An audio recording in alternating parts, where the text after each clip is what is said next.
Hello friends, నమస్తే. నేను Lakshmi. Welcome to my channel తోటమాలి. 2 రోజులు బాగా వర్షాలు పడి ఇప్పుడు వర్షాలు నిలిచిపోయాయి కదండి. చూడండి నా గార్డెన్లో మట్టి అంతా కూడా ఎలా ఎండిపోయిందో. ఫస్ట్ లేయర్ అంటే పైనున్న లేయర్ కూడా బాగా డ్రై అయిపోయిందండి. ఇంకా మొక్కలన్నీ కూడా ఆకులన్నీ వడిలిపోయినాయి. వర్షం పడుతుంది అని రోజు చూస్తూ ఉన్నా కూడా మబ్బులు వస్తున్నాయి కానీ వర్షం పడటం లేదు. సో వర్షం కోసం ఎదురు చూడటం మానేశాను. సో ఇప్పుడు ఈ మొక్కలకి నేను స్టోర్ చేసుకున్న వాటర్ అంటే నేను వర్షపు నీటిని కంటైనర్స్లో స్టోర్ చేసుకున్నానండి. ఆ వర్షపు నీటిని ఇప్పుడు ఈ మొక్కలకి ఇద్దామని ప్లాన్ చేసుకుంటున్నాను. సో ఇప్పుడు కొద్దిగా ఎండగా ఉంది కదా, ఈవినింగ్ టైంలో ఈ వాటర్ని ఇస్తాను. ఇచ్చే ముందు దీనికి అంటే ఈ వర్షపు నీటికి పోషకాలన్నీ యాడ్ చేసుకొని వాటి పోషకాలతో కూడిన వర్షపు నీటిని మొక్కలకి ఇద్దామని నేను ప్లాన్ చేస్తున్నానండి.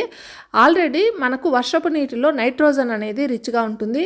ఇంకా మొక్కలకి అంటే ఇప్పుడు ఈ విధంగా వడిలిపోయిన మొక్కలంతా కూడా మళ్ళీ శక్తిని పుంజుకొని మళ్ళీ హెల్తీగా రావడానికి అవసరమైన పోషకాలన్నీ కూడా నేను ఇప్పుడు మొక్కలకి యాడ్ చేస్తున్నాను. ఈ వీడియో మీకు అందరికీ ఉపయోగపడుతుందని నేను ఆశిస్తున్నానండి. ఇక గార్డెన్లో ఉన్న ఈ అడీనియం ప్లాంట్స్ అన్నీ కూడా ఒకసారి చూడండి. వర్షాలు కంటిన్యూస్గా పడటం వలన వర్షపు నీరు ఎక్కువైపోయి అంటే వాటర్ అనేది ఈ అడీనియం ప్లాంట్స్కి ఎక్కువ అవ్వకూడదు. కానీ ఎక్కువ వర్షాలు పడటం వల్ల మొత్తం అంతా కూడా ఆకులు రాలిపోయినట్లు ఇంకా ఎల్లోయిష్గా అయిపోవటం అయితే జరుగుతూ ఉంటుంది.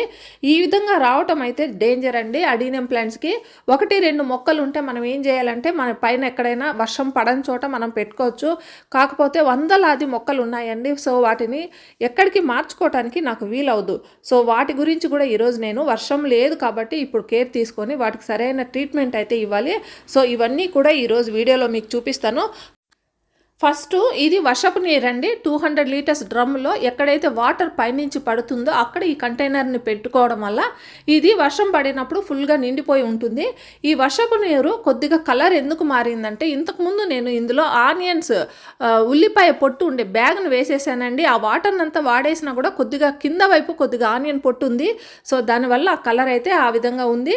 ఇంకా ఈ వర్షపు నీటిని ఉపయోగించి ఈరోజు మనము ఏ విధంగా మొక్కలకు ఉత్సాహాన్ని కలిగించాలంటే కొద్దిగా వాటర్ తీసుకున్నానండి. ఈ వర్షపు నీటి వాటర్ని ఇందులో నేనేం యాడ్ చేస్తున్నానంటే ముందుగా ఆవాల పౌడర్ని ఇందులో యాడ్ చేస్తున్నాను. మన ఇంట్లో కిచెన్లో ఉండే ఆవాలు ఉంటాయి కదండి, వాటిల్ని మిక్సీ చేసుకొని పౌడర్ రూపంలో కూడా మనం యాడ్ చేసుకోవచ్చు. లేదంటే ఆయిల్ తీసేసిన ఆవాల చెక్కలు కూడా దొరుకుతున్నాయి కదా ఇవాళ రేపు, అదైనా కూడా మనం వాడుకోవచ్చు. ఈ రెండింట్లో ఏది ఉన్నా పర్వాలేదు. ఇంకా నేనేం చేస్తున్నానంటే కాఫీ పౌడర్ అండి. ఇది కొద్దిగా వేస్ట్ అయిపోయిన కాఫీ పౌడరే, కొన్ని నెలల క్రితం కొని ఇంకా వాడకుండా అలా పెట్టేసాము. అందువల్ల దీన్ని నేను ఈరోజు వాడుకుంటున్నాను. మన ఇంట్లో 2 రూపీస్ ప్యాకెట్స్ 5 రూపీస్ ప్యాకెట్స్ ఏదన్నా ఒక్కటి ఉంటే సరిపోతుందండి. సో అది కూడా దీంట్లో యాడ్ చేస్తున్నాను. మొక్కలన్నీ బాగా వడిలిపోయినాయి కదండి. సో మనము ఇలాంటి మంచి న్యూట్రియంట్స్ ఉండే ఫర్టిలైజర్స్ ఇవ్వడం ద్వారా అవి మళ్ళీ ఉత్సాహాన్ని పుంజుకోవాలంటే ఇంకొకటి నేను కూడా ఇందులో యాడ్ చేస్తున్నానండి. అదేంటంటే అరటికాయలండి. మా ఇంట్లో ఎప్పుడు అరటి పళ్ళు తెచ్చినా కూడా వాటి తొక్కలు కానీ లేదా 1-2 బాగా మగ్గిపోయిన ఉన్నా కూడా వాటిని కూడా నేను ఈ విధంగా డబ్బాలో వేసుకొని పెట్టుకొని ఉంటాను. అందువల్ల నా దగ్గర ఎప్పుడు ఇది రెడీమేడ్గా ఉంటుంది. సో దాన్ని కూడా ఇందులో యాడ్ చేసుకుంటున్నాను. ఇవి 3 కాకుండా ఇంకా 4వ వస్తువును కూడా ఇందులో యాడ్ చేస్తున్నానండి. అది ఎప్సమ్ సాల్ట్. ఎప్సమ్ సాల్ట్ అనేది ఇప్పుడు బాగా పనిచేస్తుంది. మనకిప్పుడు రెయినీ సీజన్లో పడినట్లు బాగా వర్షాలు పడ్డాయి. అట్ ద సేమ్ టైం మనకి ఎండలు కూడా విపరీతంగా ఉన్నాయి. ఇలా ఒకే టైంలో 2 రకాలైన క్లైమేట్లు ఇప్పుడు మొక్కలు ఫేస్ చేస్తున్నాయి కాబట్టి అవి వాటికి ఈ క్లైమేట్కి అటు ఇటు కానీ ఈ క్లైమేట్కి ఇవి అడ్జస్ట్ అవ్వాలి అంటే ఇప్పుడు మనము ఎప్సమ్ సాల్ట్ అనేది ఇప్పుడు మొక్కలకు కలిపి ఇవ్వాలి. సో దానివల్ల ఆ మొక్కలు అనేటివి మళ్ళీ నీరసించిపోకుండా మళ్ళీ ఉత్తేజాన్ని పొందుతాయి. సో ఎప్సమ్ సాల్ట్ అనేది కూడా ఇప్పుడు ఇవ్వాల్సిన ముఖ్యమైన ఇంగ్రీడియంట్. ఇప్పుడు ఈ మొక్కను చూపిస్తున్నాను చూడండి. ఎక్కువ వర్షాలు పడటం వల్ల ఈ ఆకులన్నీ ఎండిపోవటమే కాకుండా ఈ చిగురంతా కూడా కుళ్ళిపోయినట్లు అయిపోతుంది. సో కంపల్సరీ ఈ మొక్కలకి ఇప్పుడు ట్రీట్మెంట్ ఇవ్వాలండి అడీనియం ప్లాంట్స్కి. లేకపోతే అట్లనే మొత్తం అంతా కూడా కుళ్ళిపోవటం అనేది జరిగి మొత్తం మొక్క అంతా కూడా చనిపోవటం అయితే జరుగుతూ ఉంటుంది. సో మీ ఇళ్ళల్లో ఎవరింట్లో అయినా అడీనియం ప్లాంట్స్ ఉంటే కంపల్సరీ ఇప్పుడైతే ట్రీట్మెంట్ వీటికి ఇవ్వండి. ఇచ్చే ముందు ఈ మొక్కలకంతా కూడా యెల్లోయిష్‌గా ఈ విధంగా తయారైన ఆకులు ఏవైనా ఉన్నా కూడా ఒకసారి దులిపేసేయండి. ఇలా దులపటం వల్ల ఏమవుతాయంటే అవి రాలిపోయే స్టేజ్‌లో ఉంటాయండి. సో, అవన్నీ కూడా రాలిపోతాయి. రాలిపోకపోయినా మనమైనా బలవంతంగా తీసేయాల్సిందే. ఈరోజు కాకపోయినా రేపైనా ఆ మొక్కల ఆకులని అంటే యెల్లోయిష్‌గా ఉన్న ఆకులన్నీ పండుబారిపోయి ఉంటాయి కదా! అవి రాలిపోతాయి. ఇప్పుడు ఇచ్చే మన న్యూట్రియంట్స్ మిగతా గ్రీనిష్‌గా ఉండే ఆకులు తీసుకుంటాయి. ఇంకా కొత్త చిగుళ్ళు రావటం అయితే స్టార్ట్ అవుతాయి. సో, మనము ఈ విధంగా యెల్లోయిష్‌గా ఉన్న ఆకులన్నీ కూడా మొత్తం దులిపేసేయండి. ఏ మొక్కలో అయినా మందారంలో కానీ, అడీనియమ్స్‌లో కానీ, ఇంకా వంకాయ మొక్కల్లో కానీ, కూరగాయల మొక్కల్లో కానీ దేంట్లో అయినా అండి.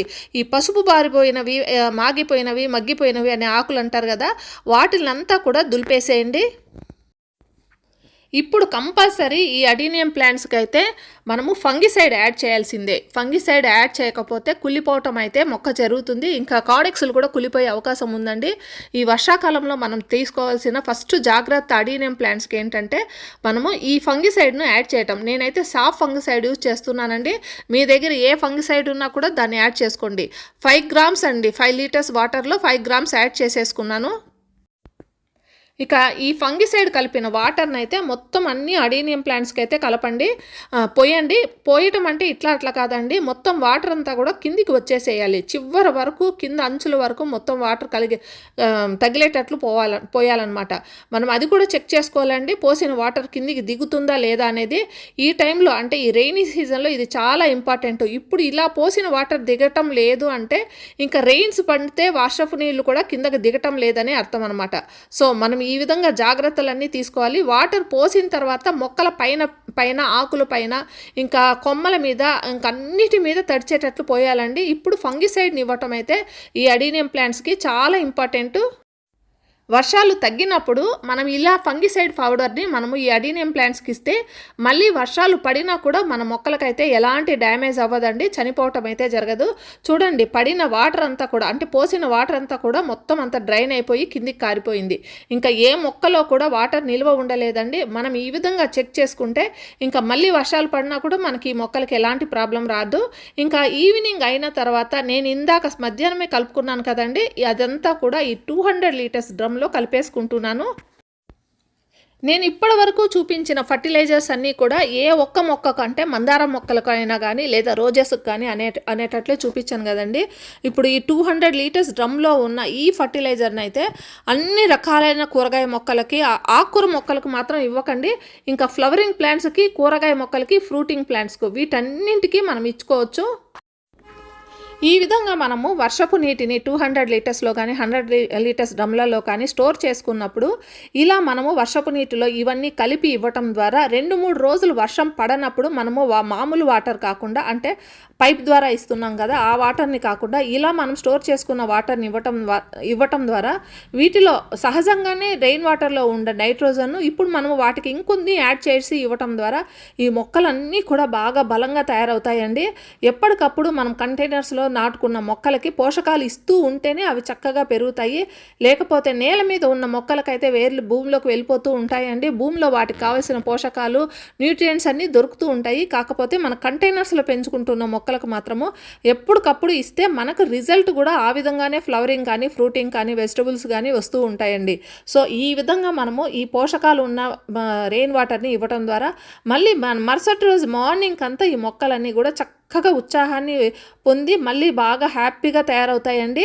సో, ఈ వీడియో ద్వారా వర్షపు నీటిని ఏ విధంగా మొక్కలకు ఏ విధంగా ఇవ్వాలనేది మీకు తెలియజేశాను కదా. ఈ వీడియో మీకు అందరికీ నచ్చిందని నేను ఆశిస్తున్నానండి. నచ్చితే ఒక లైక్, కామెంట్ ఇవ్వండి. మళ్ళీ మరో మంచి వీడియోతో మీ ముందుకు వస్తాను. అంతవరకు హ్యాపీ గార్డెనింగ్. Bye bye.